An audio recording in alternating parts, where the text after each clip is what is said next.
The tool I'd like to talk to you today about is Padlet. Some of you might know Padlet. I've used it for quite a few years now, and it's something that I think is pretty useful. This is an example here of I went to a conference recently where the teacher used Padlet for two different activities, and I'll show you kind of the live one that we used. The first activity was to introduce ourselves. So we had to put a quick little video in and talk about ourselves and talk about, oh, wait a minute, it's not going to let me log in. 1 second. Oh, there it goes.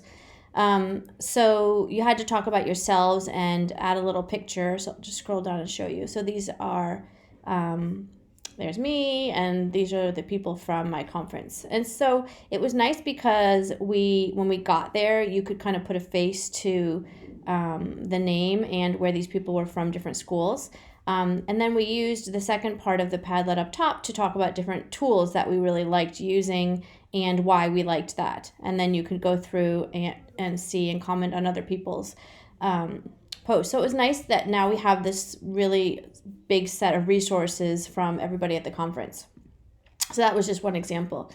What is Padlet? It's an application to create online bulletin boards. So it's basically a digital bulletin board, but you can put so many different things up on the bulletin board. It can be links, it can be audio, videos, GIFs, pretty much anything you want. And there's also a bunch of templates that you can use, mind maps and timelines. They actually have world maps too, where you can add different things in. The strengths, I did a little research on some different blogs of what teachers are saying about some of the strengths for Padlet, and these are some of the things that came up. They got lots of different layouts, timelines, corkboards, mind maps. It's free and it's easy. It's easy to use. There is a pro version, which gives you more options, obviously, but I've just used the free version. I've been fine. It increases participation. It can catalog student work. There's also a drawing feature here. So, it's just a nice way to keep a collection of things. It makes it fun. I think any conference or class that I've used, Padlet has worked pretty well. Increases collaboration. So you can share the Padlet to lots and lots of different people who have full access to it, so they can manipulate it and work with you on it as much as they want. It develops digital citizenship. It teaches people the difference between adding video, adding audio, adding photos, adding links, all that kind of thing. So that's nice.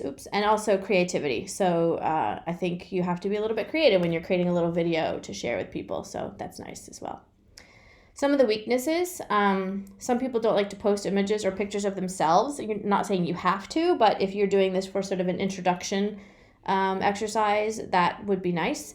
You could post, people had written that people could post incorrect information. So they didn't like the idea that there would be incorrect information as it's collaboration, but I think that could happen with any collaboration tool. Padlet was seen not to be as functional on a mobile device. And you can't embed it into a Google slide, but that's not Padlet's fault. They do give you the embed code to embed into websites, but Google Slides does not allow, as far as I know, anything to be embedded in an iframe. So, you only get, for the free version, you only get 3 Padlets. So I think that's a weakness as well. And some people think it can look a little bit cluttered with all the different responses. When would I use this? I really like the idea of using it as an introduction, like a short hello, this is me, this is where I'm from. I think it helps keep students involved, absent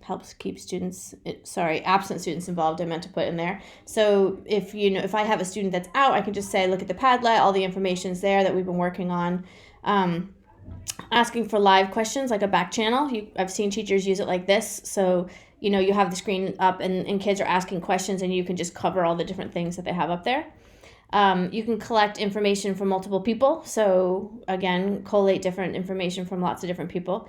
It can be a video sharing platform. So, if you have, you're reciting a poetry course or a class, in a class, and you want to have everyone have their recitation up there, it's sort of would work like a Flipgrid pretty much.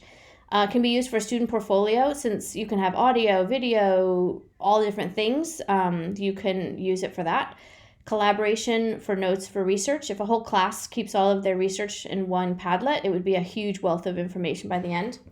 Can be used to create timelines, and it can be used to give voice to quiet students, and also just as a multimedia bulletin board, sort of like a Glogster. It would work for that too.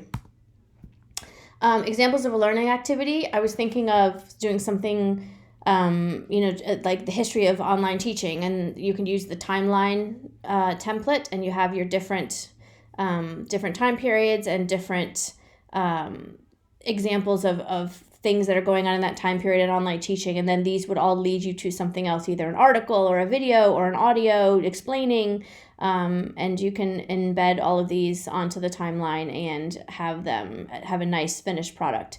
It's also nice that they offer a QR code, so everyone can just join the Padlet just by using the QR code. What learning objectives does Padlet serve? I think it makes people analyze ideas and information, thinking what would be appropriate and good for whatever the topic matter that you're looking at. I think it encourages collaboration, obviously, if you're working on this with other people.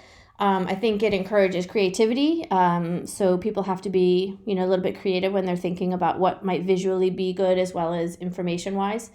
It encourages research and encourages making connections. So does my Padlet entry connect with somebody else's, and why, and do we agree or disagree? Digital literacy, it helps people define what's the difference between adding audio and adding a video, and which is appropriate in what case, and identifying important information. So obviously Padlet has a limited amount of space, and so you have to really think about what is going to be the most beneficial for everybody else that's working on the Padlet that might be useful for them.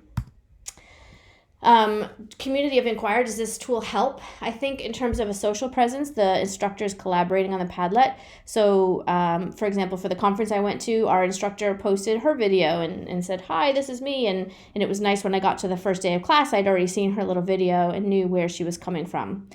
Cognitive presence. Students are sharing information, they're posting, they're analyzing information, they're exchanging information, they're adding to each other's entries. You can add comments to each other's entries. They're connecting ideas. Does your Padlet entry match up with mine, and do we say the same thing? Do we like the same tools? That kind of thing. And teaching presence. The Padlet is a teacher created, and the objectives of the Padlet are set by the teacher. So I would, as a teacher, would manage the Padlet and manage the objectives of it and manage the guidelines. And so I think that definitely establishes a teacher presence. So that is my little chat on Padlet. I hope you like it. I hope you can give it a try, and I hope you find it useful. Thank you.